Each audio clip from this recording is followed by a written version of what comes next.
Bueno, buenos días Buen día, para bienvenido todos, para Camilo. todas y gracias por la invitación.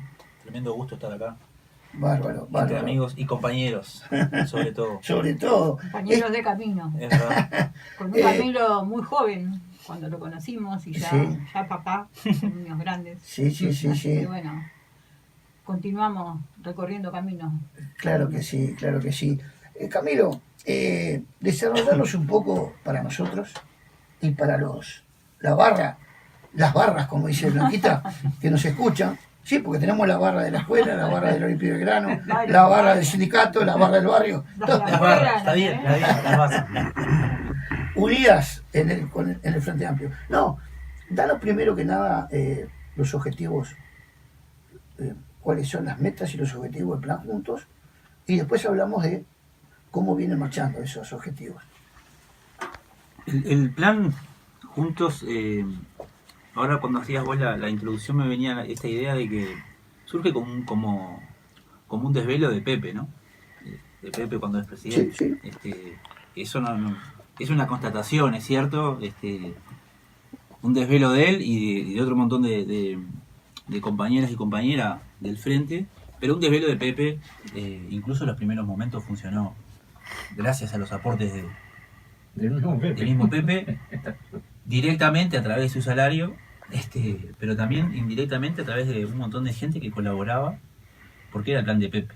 Eso, eso es así, le gusta a quien le guste, es así. Colaboraba y colabora voluntariamente, Camilo. Exactamente. Entonces, por eso me parece que es un desvelo, porque nosotros estamos recién ahora pagando o empezando a pagar una deuda histórica que tenía el Estado con un montón de uruguayas y uruguayas que no eran parte de la sociedad, ¿no? Eh, Durante 150 años un montón de gente no era parte de esta sociedad, este, no figuraban en los registros.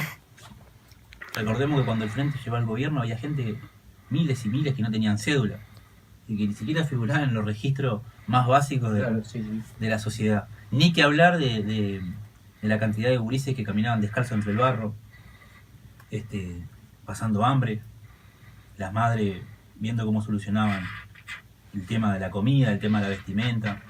Ese fue el país con el que nos encontramos en el 2005. Ahora parece Sí, sí. una eternidad, pero fue así. Ustedes lo Sí, conocen sí, sí, mejor que sí, yo. sí. te interrumpo, Sí, Camilo.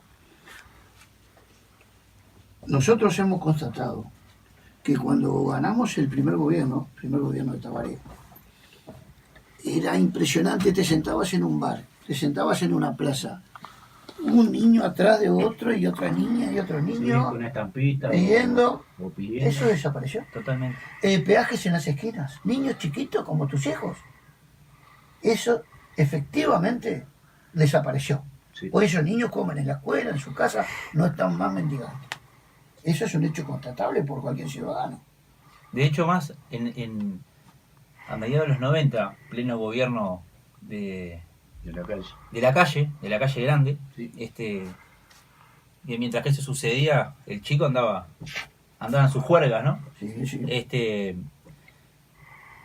Eran 5.000, 6.000 gurises que andaban en las calles, que andaban sin casa, que andaban en situación de calle.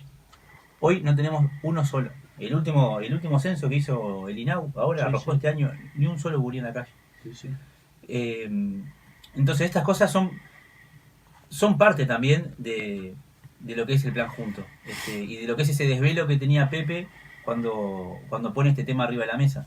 ¿Por qué? Porque en realidad la ley de vivienda este año está cumpliendo 50 años. Quiere decir que el tema de la vivienda no es algo nuevo en el país. Lo que sí es algo nuevo en el país es que la posibilidad del acceso a la vivienda esté garantizada para todos. Sí, para los que tienen plata, para los que tienen un poco menos de plata y para los que no tienen nada. Sobre todo para esos que no tienen nada, porque en realidad eh, es parte también de restituir un derecho que está garantizado más en la Constitución. Pero no solo Camilo ese legado de que estamos haciendo un balance, sino que, bueno, el trancazo que existe, ¿verdad? Porque hay la cuestión de la propiedad privada es una cuestión de poder muy inserta en lo que es el manejo del reparto que nos corresponde a cada ciudadano, cada ciudadana, y las votaciones que se hacen, ¿verdad? Por algo hay que ir desde el pie, ¿no? Desde abajo, como socavando esta corporación que existe. Totalmente, y en nuestras sociedades lamentablemente la propiedad privada vale más que la vida, ¿no? Sí, Eso es así. Ujú. Lamentablemente vale mucho más. Y es parte de lo que tenemos y es parte de lo que nos queda todavía por trabajar, pero también me salgo un poquito de lo del plan junto, pero con el pie que da Blanca. Es decir, nosotros estamos en medio de un proceso ahora electoral que ya está arriba de la mesa, ¿no? Ya está planteado.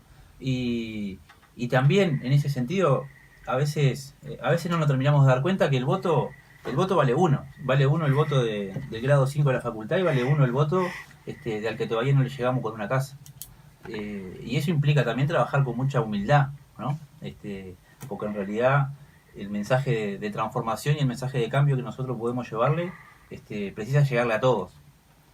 A algunos les llegará con unas palabras y a otros les llegará con otras palabras, pero ese mensaje tiene que llegar a todos si realmente queremos seguir sumando gente para transformar este país. Si no, nos quedamos entre los que pensamos iguales y somos todos Sí, sí. Pero bueno, este desvelo que tenía Pepe cuando arrancó fue una cosa fenomenal, porque ¿qué logró? Logró que un sector importante de la población que no entraba en las posibilidades que tenía hasta ese momento las políticas de vivienda, entraron. De hecho, lo más importante de todo en ese momento fue que se genera una ley de emergencia habitacional que define además la emergencia habitacional y que define la posibilidad de actuar en un montón de situaciones donde hasta ese momento el Estado no podía actuar, por el tipo de terreno, por las condiciones de ese terreno. Pero cuando hablamos de emergencia habitacional hablamos de una solución que no puede esperar. Y que a veces ese mientras tanto que decimos son 2 generaciones, ¿no? Eso lo sabemos. Entonces, a veces no es la actuación ideal, no es la actuación definitiva, pero sí es una actuación, una intervención, la construcción de una vivienda o la reforma de una vivienda que permite que esos gurises puedan hacer los deberes tranquilos en una habitación, que permite que no circulen entre el barro, que permite que haya una cocina para cocinar. Entonces son ese tipo de refacciones y de construcciones que están habilitadas a partir de la ley de emergencia habitacional y que además clarifica a quiénes son, cuál es el sector de la población al que le tiene que llegar el plan junto, que son los más humildes, ¿no? Los más desfavorecidos, los más infelices, que deberían ser los más privilegiados. Tenemos que luchar por eso, claro. Y así nace y así camina el plan junto. Sí, sí. Y los objetivos del plan incluso están en esa ley donde tiene ese origen fundamental también el plan, ¿no? Que podía haber sido un plan, pero fue respaldado por una ley también, que la votó todo el Frente Amplio. Y qué poca prensa, Camilo, tiene todo esto. Hace 2 meses se pudo desarmar ese asentamiento que tenía 80 años, constituido por 250 familias. Miles Gaspar. Y la de Gaspar, una de las referentes, Pelusa, salió a la prensa porque lo que se hablaba era de los perros que habían quedado, ¿verdad? No de las personas que habían cambiado Increíblemente es así. sustancialmente su calidad de vida con un esfuerzo enorme, porque hay gente que se resiste a salir del asentamiento. Y sí, son muchos años. ¿Y qué fue la prensa? Un grupo de perros, Que habían quedado. lo que sacó a la luz. Ujú. Bueno, así estamos. Perro de casa. Y eso nos marca el camino, ¿verdad? Por eso es que, bueno, queremos compartir con nuestra audiencia que hay mucha gente trabajando voluntariamente, hay gente que está poniendo su salario, como lo hizo Pepe en todos estos años, y que, bueno, tenemos que apropiarnos de estas cosas, porque podemos arrimar nuestro tiempo, nuestras horas, nuestras voluntades. No solo podemos, sino que es necesario que lo hagamos. Blanca, ahora que estás señalando eso, y Camilo hablaba del desvelo de Pepe sobre el tema vivienda, plan juntos. Pepe, como decía Camilo, donó durante los 5 años de su presidencia el 90% de su sueldo, en un hecho sin precedentes. Totalmente. En el Uruguay y no sé en el mundo. No sé en el mundo un presidente que haya hecho ese gesto, No, esa actitud. no hay. Y al Cuquito de la calle Pou le preguntaron si él, si fuera presidente, haría como Mujica, de donar parte de su sueldo para la sociedad. Respondió no, porque yo tengo que mantener un nivel de vida de mi familia. Entonces ahí veo las dos actitudes de compromiso social. Exacto. Un Pepe que sigue viviendo como vivía antes y que donó durante 5 años. No sé cuánto es en dólares. Pero ¿no? aparte de eso, cuando estuvimos en la chacra el 18 de julio, tuvimos la oportunidad de ir para hacer una grabación para este programa. Con Lucía estaba, Pepe y Lucía nos recibieron en la casa y nos mostró al lado el edificio de la escuela industrial, ¿no? También la hizo él. Que Sí. es una cosa, todavía no está inaugurada. No, ya está dando clases. Sí. Sí, ya está Bueno, funcionando. claro, ese día no Es una salía. escuela agraria. Una escuela agraria. Con muy buenos resultados, además. Con muy Sí, buenos sí, resultados. sí, sí. Entonces esas cosas... No, yo quería señalar eso, que es un hecho que muchos frente amplistas lo sabemos, pero importante que lo sepa el conjunto de la sociedad. ¿No? Por supuesto. Y ahí yo creo que está esto también entre el ser y el parecer, ¿no? Que es fundamental. Y más cuando en el caso de Pepe estaba ejerciendo un rol de gobernante. Porque a veces parecer es más fácil que ser. Entonces esas cosas cuando se juntan, ahí estoy de acuerdo, hay que rescatarla, eso se tiene que saber. Y entonces el plan junto, una de las definiciones que tiene en esa ley es que trabaja con los sectores más pobres de la sociedad. Eso es una definición. Es imposible que el plan actúe en otro sector de la población. Y desde ahí hasta ahora se ha venido haciendo un recorrido que también ha sido interesante, porque el plan nace en el gobierno de Pepe, funciona en la órbita de presidencia, después el plan pasa con el gobierno de Tabaré a formar parte de la estructura del Ministerio de Vivienda, entonces pasa a ser un programa más de las ofertas que tiene el Ministerio de Vivienda para acceder a una vivienda, y también un poco en esta cabeza que tenemos los uruguayos que muchas veces nos pensamos que venimos de Europa, ¿no? A muchos les encantaría que el corazoncito de este Uruguay estuviese allá por el Mediterráneo, porque nos cuesta mucho mirar para la situación que tenemos en América Latina a nivel social. Entonces tenemos esa cosa del sueño de la casa propia como sea, ¿no? La cuestión de que la casa tiene que ser mía y eso genera también un montón de inconvenientes porque no es tan fácil tampoco. Y a veces hay que solucionar problemas de otro sector de la población que están más jodidos y que son urgentes también. Y que ahí además está creciendo nuestra población. Y los gurises hoy están naciendo en los sectores con menos recursos, los sectores más pobres, donde está reproduciendo la sociedad uruguaya. Eso es histórico. Entonces, yo siempre digo, si nosotros podemos ir a buscar a Finlandia, podemos ir a buscar inversiones, podemos ir a buscar plantas de celulosa, podemos ir a muchas cosas. Pero los gurises no los vamos a ir a buscar a otro país. Los gurises con los que tenemos y con los que vamos a contar para construir esta sociedad son los que tenemos hoy. Y hoy están naciendo en nuestro sector. Y cada minuto que nosotros nos demoramos por llegar ahí es un minuto que perdemos para que esos gurises mañana puedan ser mejores. Y puedan llegar al terminar el liceo, puedan entrar a la facultad, puedan tener un laburo, un oficio. Pero tenemos que llegar hoy. Y esas cosas, esos mensajes a veces nos cuesta mucho, incluso entre compañeros, ¿no? Nos cuesta mucho discutirlo y poder hacerles entender que a veces tenemos que resignar alguna cosa, alguna cosita, claro, que nos gustaría tener capaz, que nos gustaría hacer, pero que hoy precisamos que la sociedad mire a este sector porque no hay sociedad, no hay Uruguay posible si nosotros no terminamos por erradicar la pobreza. Y se cuenta con un mapa, Camilo, de que diga, bueno, en este barrio, en esta zona, pudimos intervenir con este plan. ¿Cómo Sí. hacen eso? Nosotros tenemos el mapa de todo el Uruguay, tenemos el mapa con las situaciones que están con las peores situaciones, digamos. Uh-huh. Es un mapa además que construimos conjuntamente con el MIDES, con la parte de evaluación y monitoreo del MIDES, que tiene una base de datos muy fuerte, digamos, lo que implica las situaciones de pobreza en el país. Y en base a ese mapa vamos actuando. En los lugares donde hay mayor concentración de problemáticas de vivienda, vamos actuando.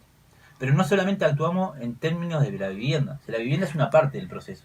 Pero estamos hablando de que nosotros llegamos a algunos barrios donde es la tercera o cuarta generación esa familia que está en esta situación. Sí. Entonces, Si nosotros solamente trabajáramos el tema de la vivienda, y estaríamos haciendo las cosas por la mitad. Parcialmente. ¿Por qué? Porque también precisamos que los gurises de eso vayan a la escuela, y eso es lo que nosotros también le pedimos a los equipos técnicos nuestros. Es decir, hay que hacer la casa a la gente, pero también hay que hacer que los gurises vayan a la escuela, que asegurarnos que vayan a la policlínica, asegurarnos que las madres y los padres armen un currículum, que lo presenten, que puedan meterse en el mercado laboral, que puedan terminar sus estudios. Porque si no, una vez que están adentro de la casa, que tenemos la casa, después nos llueven los demás problemas que tenemos. Claro, y además la infraestructura, que haya escuela, que haya policlínica, o sea, Locomoción. que haya saneamiento. Por eso muchas veces la gente que se va al entorno de Montevideo, en este caso, y claro, y después hay una inversión que tiene que hacer el Estado en llevarle la luz, el agua, todo eso, ¿no? Habiendo 60.000 casas acá en Vacía. mismo vacía, que por suerte ahora le están hincando el diente. Se votó el otro día la Sí. la ley. Sí. Estuvimos escuchando a Carlito Varela, el alcalde, más o menos explicó en un programa ahí, que están interviniendo porque no puede ser, es un disparate, que haya tanta casa. Tanta casa sin gente y tanta gente sin casa. Y es especulación, ¿no? Y sí. Es especulación capitalista. Sí, Se especula con el valor del terreno. La dejan cerrada, pagan los impuestos y mañana la venden. Pero mirá que un gran porcentaje no paga los impuestos, no se sabe el nombre del dueño. Por supuesto. Son casas abandonadas. Sí, A sucesiones. eso le van a entrar, hincar el diente, ¿tá? Y chao. Se requisa y se recicla, expropia. se expropia y ya está. Nosotros ahora en los barrios donde estamos interviniendo, hacemos un esfuerzo importante para que el tema de la casa sea un gancho, es decir, que logremos, porque también se construye entre las propias familias las casas, ¿no? Si nosotros Sí, eso como te plan quería junto preguntar. montamos una cuadrilla de trabajadores de la construcción con un capataz, pero además hay horas de los participantes del plan, de los vecinos, de las vecinas sobre todo, Sí. son muchas mujeres, que meten horas también. Claro. Ayuda Por la mutua, casa. como ayuda mutua. Como ayuda mutua y Claro. todas van ayudando a la casa de todas, ¿no? Ese es un poco Claro. el diseño. Claro. Ahora, también sabemos que hasta dónde podemos exigir y hasta dónde no, ¿no? Porque acá nosotros, como decía al principio, estamos restituyendo un derecho que históricamente el Estado no tenía saldado con esta población. Entonces nosotros le queremos pedir a esas mujeres que den una mano a construir las casas, que metan horas, porque también van aprendiendo un oficio, ¿no? Aprenden a cucharear, aprenden esto, eso son cosas que después sirven y después las podemos constatar con UTU, entonces tenemos un diploma que le entregamos. Esas cosas son importantes, pero también precisamos que esos participantes del plan se cuiden, no los podemos mandar al muere, es decir, que se Claro. cuiden en términos de salud, entonces no les pedimos que estén a la par de un obrero, porque no, porque además también le pedimos que parte de sus horas las dediquen a la obra, pero parte de las horas también las dediquen a terminar la escuela, hay muchos que no terminaron la escuela, entonces esas ¿Hay un cosas son convenio con el importantes. Zunca? Con el Zunca tenemos un acuerdo de trabajo escrito y un acuerdo de trabajo no escrito que es parte de la solidaridad de clase, ¿no? Ah. Lo reivindico así porque hay Muy cosas bien, que están no, firmadas claro. y hay cosas que no están firmadas pero se hacen. Muy bien. Entonces eso también es importante porque habla de la madurez de un sindicato como el del Zunca. Sí, sí.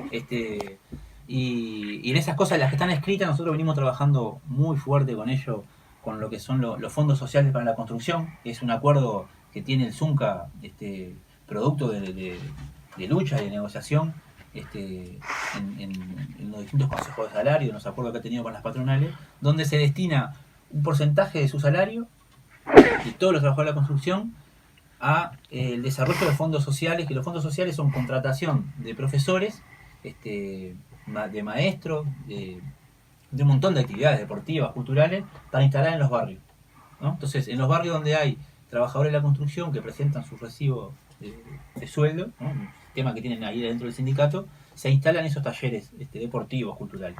Y nosotros eso lo asociamos, lo estamos trabajando junto con ellos en los barrios donde está el plan.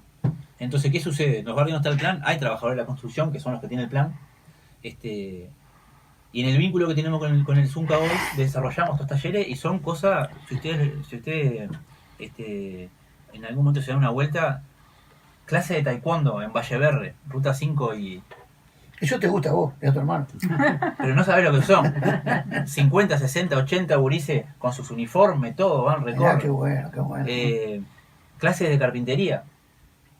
Para las mujeres, para los participantes del plan que están haciendo los muebles que después meten para dentro de las casas, las camas, ¿no? Claro. Que después tienen la posibilidad de venderlo. Entonces ahí también con el Zunca eso se viene trabajando espectacular. Venimos trabajando mucho también el tema de género con el Zunca, con la comisión de género del Zunca, con los fondos para capacitación. Es decir, hay esas cosas que son las que están escritas y después otro montón de cosas que son las que trabajamos todos los días, porque imagínense que está el trabajador de la construcción en la casa de un participante, de una vecina, 8 horas por día, por lo cual tenemos que estar conversando permanentemente para trabajar conjuntamente con ellos. Y esa es la parte que no está escrita, pero hace también a la solidaridad de clase con la que se expresa. Eso es fundamental. Bueno, En el tema de la vivienda, me tocó vivir una experiencia en los años que estuve en el Ministerio de Defensa con el ñato Huidobro. El Fernández Huidobro, una de las primeras cosas que asumió, y lo asumió públicamente, él decía que con los salarios que tenían los soldados de tropa, los clases, él sentía que, lo decía públicamente, que le estábamos violando los derechos humanos a miles y miles de soldados. Pero como desde el punto de vista del presupuesto no había para aumentar los salarios, Fernández Huidobro buscó hacer ahorros en el ministerio. Y con esos ahorros nombró a Víctor Brachini, que nos está escuchando desde Bella Unión, director del sector social. Recorrimos el país mirando las condiciones en las que vivían. Los soldados en cada cuartel se anotaban, ¿no? Y después íbamos a mirar, iban arquitectos, ingenieros. Y el problema de la vivienda era terrible. Pero en la medida que el ministerio ahorraba, ¿qué precisaba? Chapa para en vez de tener un techo de cartón, de chapa, o qué precisaba una instalación eléctrica. Todo eso se hizo con recursos propios del ministerio. Muchísimas soluciones habitacionales. En esos 5 o 6 años que Huidobro fue ministro, se buscó de esa manera, de manera paralela al Plan Juntos. Es decir, sin afectar al Plan Juntos, buscando que el propio ministerio, con sus ahorros, porque se derrocha mucha plata en el Estado.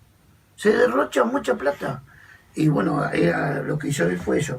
Y una pena que no está en Montevideo, Víctor, si no lo hubiéramos traído, es un invitado nuestro permanente a compartir este tema, porque este tema de la vivienda es terrible.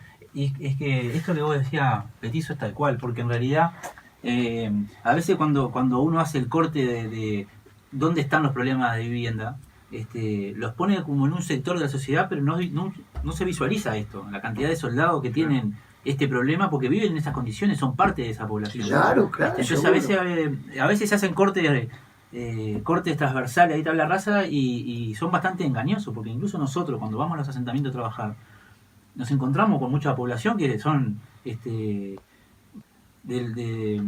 soldados, trabajadores domésticos, policías, seguro. Y eso es parte también de la población que tenemos. Claro, a veces nos hacemos un poco de trampa también de no asumir eso, pero eso es la población que nosotros hoy tenemos en estos lugares donde estamos trabajando. Y el tema de trabajar la vivienda asociado a otras cosas también es fundamental, porque nosotros lo que no podemos hacer es pensarnos que solamente por el techo estamos solucionando un problema. ¿Por qué? Porque tenemos que asumir que estamos llegando tarde como Estado. Y no digo 2 años tarde, ¿no? Estamos llegando 100 años tarde. Históricamente. Entonces, eso nosotros lo tenemos que asumir, y tenemos que asumir también que es parte del proyecto político que nosotros tenemos que trabajar, el llegar a esta población. Y llegar con un montón de cosas. Llegamos con la posibilidad de vivienda, pero también tenemos que llegar con la posibilidad de educación, tenemos que llegar con la posibilidad de la salud, con la posibilidad de divertirse, que los gurises tengan un lugar para divertirse, y con la posibilidad sobre todo que tengan un lugar para pensar. Nosotros pensamos que los gurises nuestros piensen y puedan seguir pensando a lo largo de su vida, porque nosotros si no vamos a tener un problema de de conocimiento asociado a nuestra sociedad. El otro día estaba leyendo de la cantidad de gurises que terminan facultad de ciencia y se van para el exterior, ¿no? Y cada gurises de eso que se nos va para el exterior es una cabecita menos que perdemos para pensar el desarrollo de este país también. Y una inversión del Estado en la Ni educación hablar. que no la puedes aprovechar después. Ni hablar. Yo digo que nosotros cuando logramos que una persona salga de la pobreza, a través de cualquier programa, no importa cuál, lo que se está dignificando no es esa persona en particular. Lo que se dignifica es toda la sociedad. Nos dignificamos todos con cada uno que sale de la pobreza. Porque es imposible pensar una sociedad como la nuestra, como cualquiera, pero como la nuestra en Uruguay, con los que somos, con el terreno que tenemos, con el territorio que tenemos, de tierra, de mar, de aire, y que todavía tengamos que soportar tener un puñado de compatriotas en situación de pobreza.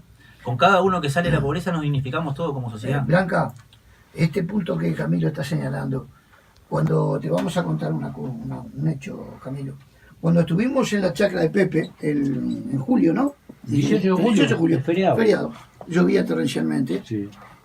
Blanca le dijo a Pepe, ya sobre el final de la entrevista, estuvimos más de 2 horas, Pepe, ¿qué te quedó en el debe de tu gobierno? Y Pepe le señaló 2 cosas. Ayúdame, Blanca. Una fue la educación. No pude, dice, con ese tema no pude. Me terminaron regalando la universidad Tecnológica. dice. Y después dice, hay que superar la pobreza. Me quedó ver tanta indigencia y gente. Eso fue lo que señaló, me parece, ¿no? Fue así. Sí. Entonces, en este tercer gobierno, no vamos a llegar. Por eso necesitamos el cuarto. Hay que terminar con la línea de la pobreza por debajo, como se señala, esa indigencia, con eso, porque uno puede ser pobre con dignidad. Exactamente. Comer sus chiquilines a la escuela, bien vestido, se puede, como decía mi padre. Nosotros éramos pobres, pero comíamos todos los días. Entonces, cuando Pepe señala eso autocríticamente, es muy importante. Claro, pero como en algún momento el capitalismo se volvió inhumano y salvaje, mucho más que toda su historia, empezaron a suceder estas cosas en nuestros países, ¿no? En Latinoamérica, en México, en Colombia. Y cuando Camilo relata cómo es la metodología del acercamiento al barrio, de que las personas sean las que construyan su propio destino, me acordaba del trabajo de Sendik allá en Artigas, con compañeros, como él logró que esa Del gente, bebé. que esa Del gente- bebé, vamos a aclarar. Sí, del bebé. Del viejo bebé. Logró lo que se logró, ¿no? Que esas personas que no conocían ni siquiera la moneda estén ocupando hoy los lugares que ocupen, sindicalizados, con derechos, con viviendas, con un proyecto. Y bueno, paso a paso, pero ese es el camino, me parece que Siempre uno para nos lleva al transformar futuro. tenés que conocer, ¿no? Sí. Yo a veces lo discuto mucho, que nosotros cuando hacemos un trabajo en un barrio, un asentamiento, estamos trabajando, estamos compartiendo con gente que les tocó vivir esa situación a ellos, a sus padres, a sus abuelos, pero no les tocó por obra de gracia, les tocó porque la estructura del capitalismo es así. Para que funcione este sistema precisa que haya gente que tenga mucho. Para que funcione este sistema precisa que haya poca gente que tenga mucho y mucha gente que tenga nada. Esa es la motivación del sistema capitalista, y lo tenemos recontra claro. Ahora, ¿cuánto nosotros podemos ir arrimando para superar esas desigualdades, esas contradicciones? ¿Y cuánto nosotros podemos ser enfáticos en que hoy esa contradicción es entre pueblo y oligarquía, ¿no? Esa contradicción fundamental es entre los que no tienen nada y los que tienen algo, tienen mucho. Después hay un montón de matices, de cosas que podemos entrar a discutir o no, pero si nosotros no superamos eso, no hay Uruguay posible, porque no solamente la vergüenza que sentimos, que tiene que sentir cualquier militante por la humanidad, ni siquiera de izquierda, ¿no? Cualquier militante por la humanidad debería sentir vergüenza en ver un solo botija pidiendo, una sola persona viviendo en una situación de pobreza. Ahora, Y tantos miles de jóvenes presos, porque bueno, y en producto ese de lo camino, mismo, ¿verdad? producto de lo mismo, claro. Entonces nosotros lo que sí decimos cuando vamos a estos barrios es que las cosas las construimos juntos. Porque hay cosas que nosotros no sabemos porque no vivimos esas situaciones. Hay cosas que se aprenden viviendo en las situaciones y que nosotros tenemos que tener la capacidad de escuchar eso. Ahora bien, si no se informa, si no generamos conocimiento, tampoco podemos pretender que se cambien las situaciones. Yo le voy a contar una anécdota. Una vez me tocó, hace tiempo, ir a una cena en una de estas bodegas ¿no? que te reciben con... Sí, fastuosas. Exactamente. Y había que ir. Entonces, bueno, además de las complicaciones previas para conseguir una ropa más o menos acorde, porque ya alguno me conocía, entonces decía, Camilo, no dejes pegado, andá de zapatos, ¿no? De championes. Entonces, bueno, ahí golpeando en la casa de los amigos para conseguir alguna ropa acorde. Cuando llegué a la mesa me enfrenté a una cosa que yo no conocía. Y no me da vergüenza decirlo, no conocía así, la cantidad de copas que te ponen ahí, los cuchillos donde van, las cucharitas, los platos. y los platos, todo. Entonces, si no sabés, no sabés. Y seguro. Y seguramente para el que sabe vas a hacer las cosas mal, ¿no? Si no haces determinadas cosas. Entonces, a veces también nosotros caemos en algunos barrios como si con nuestra mentalidad, ¿entendés? Con nuestra mentalidad de que tienen que tener esto, hay que tener lo otro, este cuadrito de no sé qué, y nos encontramos en situaciones de que hace 60 años que no tienen cisterna. Entonces nosotros tenemos que también ser humilde y aprender que esas cosas hay que mostrar cómo se usan, porque si no después le vamos a estar diciendo que las usaron mal y nunca les dijimos cómo se usa. Claro. Entonces esas cosas tan básicas son parte también de lo que nosotros tenemos que construir con ellos. Bueno, Muy bien. Seguimos con Camilo Álvarez. Bueno, Camilo, hemos recorrido un tramo largo de este trayecto y falta mucho. Y siempre nos interesa ver, bueno, cuáles son los cambios sustanciales que se han logrado. Estamos hablando del sector más marginal y pobre de la población. ¿Cómo lo ves vos en cuanto a esas intervenciones y las que faltan? Desde el punto de vista de lo que hemos hecho como plan, tenemos muy buenos resultados. Muy buenos resultados en cantidad de intervención, en cantidad de casas construidas, de reformas hechas. ¿Por qué? Porque también esto que yo le decía al principio, que el plan se adapta a la situación en la cual está esa persona. Sí. Entonces a veces hay que hacer una reforma, a veces hay que cambiar el techo, a veces hay que hacer el baño. No siempre es lo mismo para todas las situaciones, porque no todas las situaciones son iguales. Y esa plasticidad es lo que te permite llegar más lejos y más rápido también. Si vos fueses con una raviolera para todo el mundo lo mismo, te vas a encontrar con un montón de dificultades, porque no es así, y porque en los lugares donde intervenimos, además los asentamientos, también los terrenos son complejos. Nosotros tenemos en número, digamos, sí, juntando lo del periodo pasado con estamos arriba de las 2.000 intervenciones, un pedazo importante, digamos, que además son intervenciones en la vivienda, pero también son intervenciones asociadas a, como les decía hoy, lo laboral, lo educativo, lo social. Sí. Y nosotros ahí hacemos mucho hincapié, porque si nosotros no tocamos ese tema, casi que no tocamos nada, si nosotros no tocamos los demás temas asociados al tema de la vivienda. Entonces, eso es lo que hicimos. Lo que nos queda es un montón. Lo que nos queda como plan junto y como sociedad es un montón. Pero si nosotros pensamos que en términos del presupuesto, lo que se lleva la vivienda es menos de un 1%, ya ustedes se darán cuenta que estamos complicados. Pero la vivienda, el Ministerio de Vivienda, la Agencia Nacional de Vivienda, sí, eso. Estamos complicados, es decir, estamos complicados en términos de lo que precisamos para que eso suceda.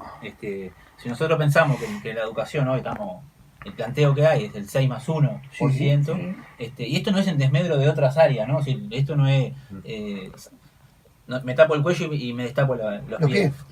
Porque tiene que haber una coordinación y una integralidad de las cosas que la hay. Ahora, desde el punto de vista del proyecto político, nosotros tenemos que evidenciar esto, porque para que las cosas se solucionen precisa mucho compromiso, mucha cabeza puesta, muchos brazos, pero también precisas plata, porque si no las cosas no marchan. Y más en un escenario como el que tenemos hoy también, ¿no? Como el que tenemos hoy en Brasil, en Argentina, nosotros precisamos, desde el punto de vista político, del proyecto político, dar alguna señal importante. Esta semana fueron de inauguraciones del plan. Es decir, tuvimos entrega de vivienda en Tresombúe, allá en la cantera del Zorro, entrega de vivienda en Colón, ahora hace poco en ¿Viviendas Casaballe. nuevas? En ese caso eran viviendas nuevas y algunas reformas de las casas que ya tenían los propios vecinos, que se hicieron ampliaciones, piezas porque tenía más gurises, se hizo el baño. En todas estas situaciones, además, estas familias vienen siendo trabajadas por el MIDES. No es que el plan junto inventa la familia y va por los barrios diciendo a vos te toca, a vos te toca. El ministerio que se encarga hoy de trabajar con la familia en situación de vulnerabilidad es el MIDES. Entonces el MIDES nos postula, nos pasa a la familia con las que ellos vienen trabajando, por lo tanto ya las conocen, vienen con algunos procesos iniciados y nos van postulando en los barrios donde están. Esto también es importante decirlo porque a veces hemos escuchado cosas como que esto que yo les decía, ¿no? Que vamos por los barrios señalando a quién le toca y a quién no le toca. O sea que hay una eso no es política así. que se complementa entre distintas Totalmente. áreas del Estado. Totalmente. Con el MIDE, sin duda, porque tenemos una coordinación permanente y además hacen esa postulación, pero también con otras organizaciones, con el INAU, con el Ministerio de Trabajo, con la UTU. La UTU estamos ahora generando un acuerdo en Salto para que nos prestan las instalaciones y los vecinos están haciendo los muebles para las casas de ellos y después para poder vender, están aprendiendo. Es decir, el plan junto lo que tiene es una gran capacidad de coordinación con la estructura del Estado. Porque eso es lo que hace viable también que vos estés. Si vos te querés hacer cargo de todo como plan junto, y no vas a poder. Porque hay gente que está más para eso. Sí, y la plata no alcanzaría nunca, ¿no? Quedaría siempre como unas miguitas de pan en las necesidades que existen. Exactamente. El gobierno que tiene que tomar esas decisiones de decir, bueno, acá están las cartas sobre la mesa, tenemos claro porque hay mucha gente trabajando en esto y bueno, hay que poner platita ahí, ¿no? Y estas inauguraciones que hacías mención, yo vi por la televisión el otro día, estaba Cecilia Cairo. Cecilia Cairo, que es la coordinadora del programa, ahí está. del plan junto. ¿Cuántas, entre las casas nuevas y las soluciones parciales que se dieron, a cuántas familias benefició? Y estas últimas llegamos a 30 más o menos, aproximado entre casas nuevas y reformas que se hicieron. Vos viste que yo creo que como estoy cada vez más viejo, me emociono cada vez más seguido, pero ver a esas amas de casa haciendo declaraciones con la llave en la mano que iban a entrar a su casa nueva o reformada, es emotivo. Es ver que salen de vivir en un rancho para que sus hijos tengan, como si vos, baño, con el baño con todo lo que debe ser, su dormitorio. A mí me emociona ver esas cosas. Es tremendo, mirá, se me pone la piel de gallina porque es tal cual. Y yo siempre me acuerdo de la frase del Che que decía que el amor es una categoría revolucionaria, ¿no? Y sentir esas cosas las tenés, es como está haciendo ahora el petizo. Las tenés que decir, porque cuando te enfrentás a eso, cuando te enfrentás a una gurisa, porque son gurisas de 30 años, que agarran el micrófono y hacen declaraciones con los ojos llenos de lágrimas, diciendo que ahora tienen la oportunidad y la posibilidad de que los gurises tengan un baño, de que tengan un lugar donde hacer los deberes, de que tienen un lugar para cocinar, que tienen una ventana, que cuando llueve no se tienen que preocupar de dónde poner los latas, de que no tienen que llevar el ratón para hacer las necesidades. Cuando te cuentan esas cosas que a uno le parecen de película, pero es la vida cotidiana de muchos compatriotas, y te lo cuentan además con una dignidad de haber trabajado para que eso suceda, y te lo cuentan además con la dignidad de hacerte entender a vos de que ellas pueden, y que en realidad muchas veces nosotros mismos las ninguneamos, pero que ellas pueden. Claro, porque la pobreza en nuestro país está concentrada en la niñez, en las adolescentes que ya son madres a muy corta edad, y en todos los hogares donde monoparentales, ¿verdad? Eso ya se sabe hace muchos años. Por lo tanto, bueno, esa aguja hay que moverla, Camilo. Y esto que también... Tenemos que apostar a eso. Esto de que es importante lo que decía el petiso también, porque a veces la sociedad le carga a los pobres con una culpa tremenda, les carga con el miedo también, de que por asociando la pobreza con delincuencia. Con el delito. Sí. Y el otro día hablaba con Mario Carrero, que Mario Carrero integra la fundación del Plan Junto, que es una fundación que apoya honorariamente al plan. Y él me decía la necesidad de distinguir entre pobreza y miseria, ¿no? Un poco en el relato de esto de cómo él, cuando era gurí, vivía en una situación de pobreza, pero digna, ¿no? Esa pobreza con dignidad. Yo te contaba de mi viejo. Exactamente. Entonces, lo que acá también en estas inauguraciones, que por suerte fue la prensa a cubrirlo, que eso es importante también, porque Me si no, llamó esas la cosas atención, no se claro. ven. Estuvo Lucía, en algunas de las inauguraciones también, que obviamente para ella ver esto, también la emociona claramente, y poder hacer que la sociedad toda, que todo el país vea que estos sectores con los que estamos trabajando son parte también de nosotros. Y que cuando hay una oportunidad, la toman, y cuando hay una oportunidad nos muestran que pueden, y lo que siempre dicen la gurisa cuando les toca hablar, hay dos cosas que siempre dicen, es fija, es decir, me llevo anotado y les digo, esta te la va a decir seguro. Una, es gracias al Pepe, esa es fija, pero en todo el país, todos los departamentos arrancan así. Y la otra es, yo me di cuenta que ahora puedo, porque ninguneado durante décadas, invisibilizada durante décadas, y ahora pueden, ahora dice, ahora puedo. Y no es que solamente puedan con la casa, pueden con todo, ¿no? Y arremeten de verdad. Y cuando uno las escucha hablar, se da cuenta que si te le pones adelante te va a pasar por arriba. Y nosotros las alentamos que hagan esto, porque se merecen pasar por arriba a todos. Déjame contarte una anécdota. No es una anécdota. Yo digo, uso anécdota, pero no. De Lucía Topolansky. Y creo que nunca lo hablé con Mari Blanca. Porque mi hermano era compañero de ella en la Facultad de Arquitectura. Lucía Topolansky es de una generación, eso que estás diciendo, cuando fue a algunas inauguraciones. Yo estoy seguro que estaba emocionada. Porque cuando ella era estudiante en la Facultad de Arquitectura, esa generación de mediados de los 60 fue la que planteó una revolución desde el punto de vista de la vivienda. Y entre los puntos que planteaban los estudiantes de arquitectura, nucleados en la corriente Área 3, y también los decanos, y estaba María Marana también ahí, era justamente la expropiación de las casas abandonadas.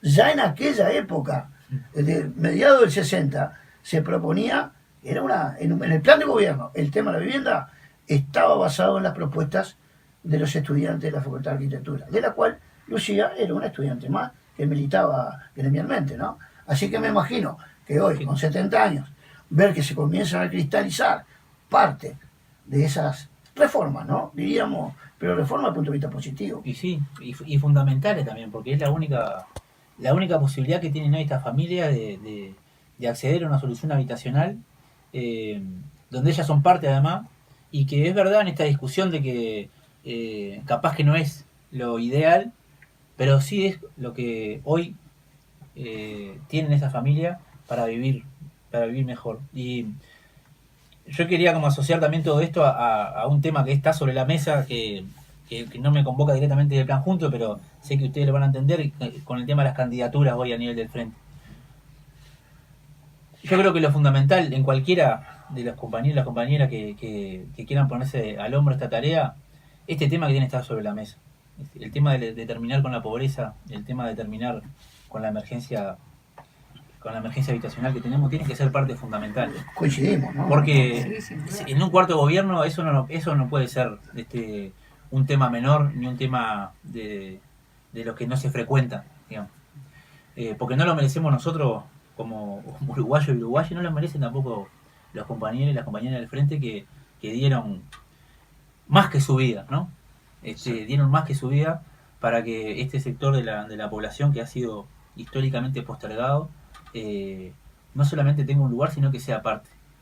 Ese compromiso tiene que estar sobre la mesa. Y es una forma de blindar la conciencia de los sectores más postergados, ¿no? También en el caso de los jubilados con menos ingresos hay un plan, ¿no? Que no sé si tiene que ver con el plan donde tú estás.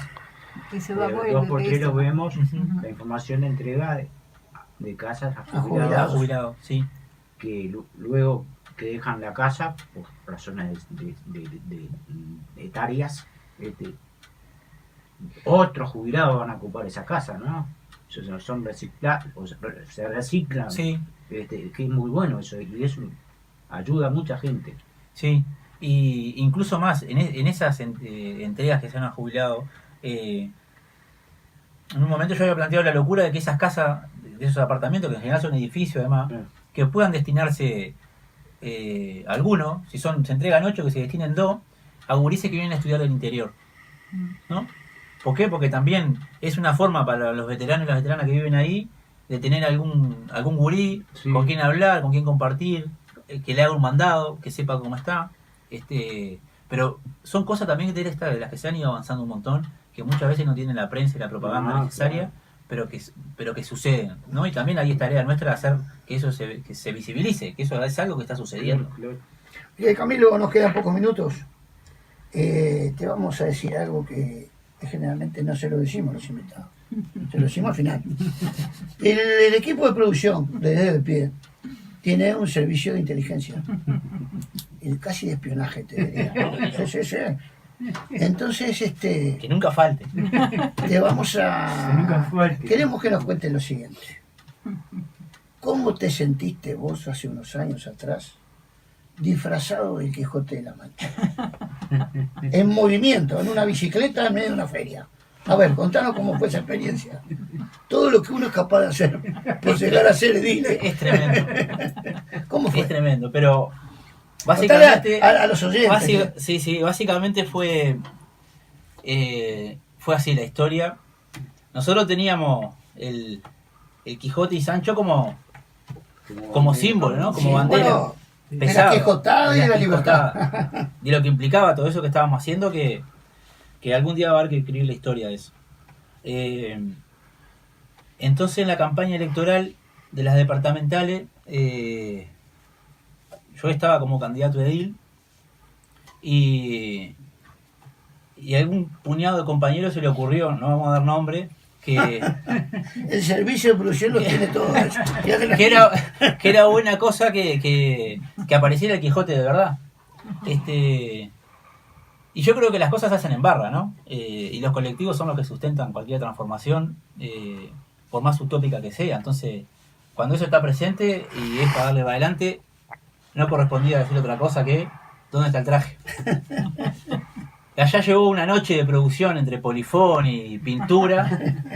Yo tenía la bici, y salimos a recorrer la feria, disfrazado de Quijote, con un calor de la masita,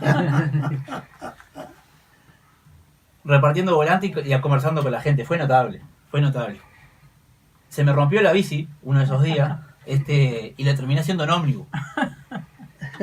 Yendo de parada en parada con los volantes repartiendo arriba de los ómnibus. Pero fue maravilloso. Disfrazado de Quijote.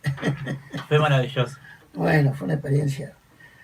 Nos queda un minuto. Nos queda un minuto. Gracias por las imágenes que trajiste, Camilo. Gracias por tu coherencia, tu trayectoria, tu madurez, todos estos caminos que estás recorriendo y trazando.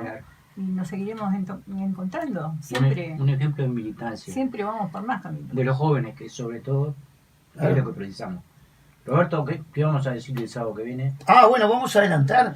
Te vamos a dar una primicia. A ver. El sábado pasado dijimos que vamos a inaugurar una columna con los presidenciables en Desde el Pie. Hasta ahora, claro. Y el sábado que viene iniciamos esta nueva columna con la presencia de Óscar Andrade. El Boca Andrade va a ser el primer invitado de los, por lo menos los 4 que hay por ahora. Va a estar acá en el estudio, en donde vamos a conversar con cada uno de los candidatos del Frente Amplio, cuáles son, cómo se ven, cómo ven el futuro, por qué consideran que pueden postularse para presidente. Y hablar de estas cosas que hablamos contigo, de todas estas, como te decía, imágenes. Claro. Y propuestas y construcciones que ya pusiste sobre la mesa, Camilo. Así que ya saben, el sábado que viene a las 9, estamos con Óscar Andrade, el primero que vamos a entrevistar, y luego seguirá Vergara, Carolina Cose y Daniel Martínez. No tenemos fecha todavía de los demás, pero... Es complicado. Sí, tienen una agenda ya brutal. Sí.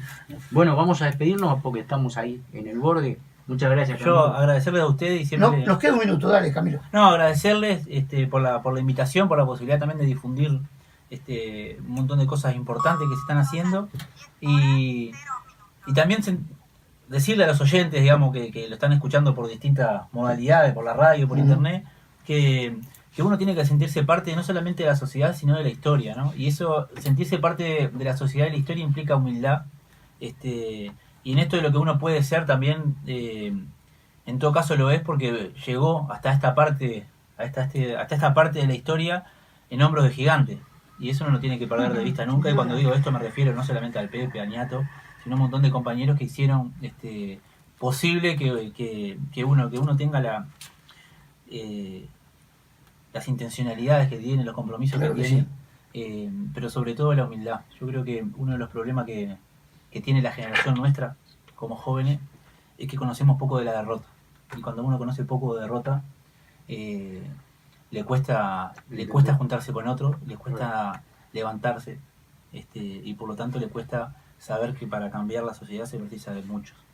Entonces nada, agradecerle por Bárbaro. estar y vamos arriba con este programa. Gracias.